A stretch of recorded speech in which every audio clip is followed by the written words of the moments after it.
नमस्कार मंडळींनो, आता आपण करता मालवणी वाटप घालून छोलेची भाजी। त्यासाठी आदल्या दिवशी छोले भिजत टाकायचे, 8-10 तास भिजले पाहिजे। त्याच्यानंतर दुसऱ्या दिवशी सकाळी चांगले धुवायचे आणि सकाळी कुकर लावून घ्यायचा, 4 शिट्या काढायच्या। त्यासाठी त्यामध्ये आधी आपण मीठ घातलं, बटाटा घातलेला, हा तमालपत्र आणि मीठ घालून चांगलं 4 शिट्या काढून हे केलं, उकडून घेतलेलं आहे। फोडणीसाठी मोहरी, हिंग, जिरं, हळद, कांदा भरपूर घ्यायचा, कांदा, टोमॅटो, कोथिंबीर, कढीपत्ता, तेल, मीठ आणि मालवणी मसाला। कांदा आम्ही मॉप घेतला, पण तुमका जर कमी होय तर कमी घेऊ शकता, पण आमका जरा जास्त होय होतो कारण त्याला वाटप पण थोडा कमी लागता आणि जरा चव पण जरा चांगली येता कांद्यात, म्हणून जरा जास्त घेतलं कांदा। हिरवा वाटप आणि मालवणी वाटप। आता आपण छोलेची भाजी करायला सुरुवात करूया। टोप ठेवलो तापत, तापलो असा, त्यामध्ये आपण मॉपचं जरा तेल घालूया कारण कांदो भाजा होय म्हणून। त्यामध्ये मोहरी चांगली तडतडली की त्यामध्ये जिरा घालून घेऊया।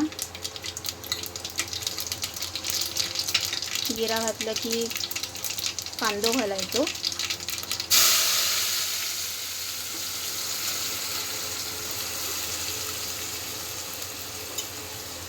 त्यामध्ये कढीपत्ता घालून घेऊया,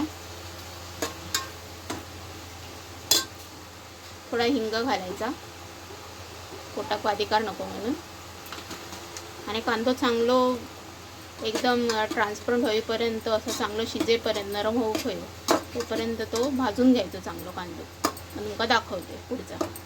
त्यानंतर थोडा जरा मीठ घालूया लवकर शिजूक होय म्हणून।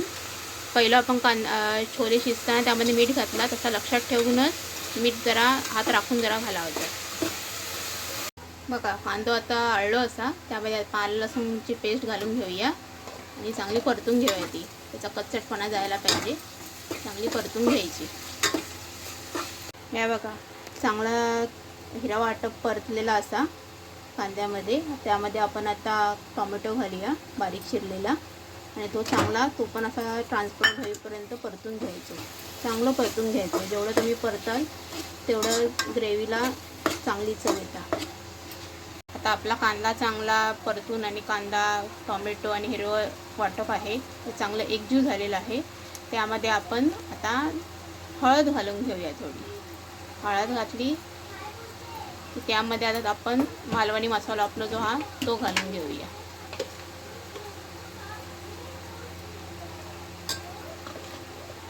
दोन चमचे तरी घातलं, चांगलं परतून घ्यायचं।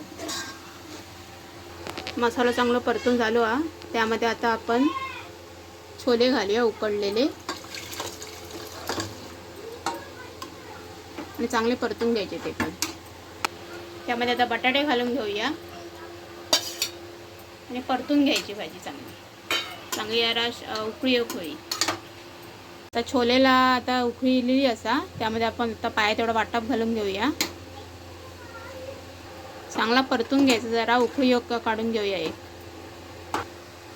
यामध्ये आपण आता गरम पाणी थोडं घालून घेऊया, थोडा घालून जरा, नाहीतर मग थोडा जसा शिजताना असा घट्ट होत जाताला, छोले आहेत ना ते। आणि जरा उकळी काढून घेऊया आता आणि मग बघूया।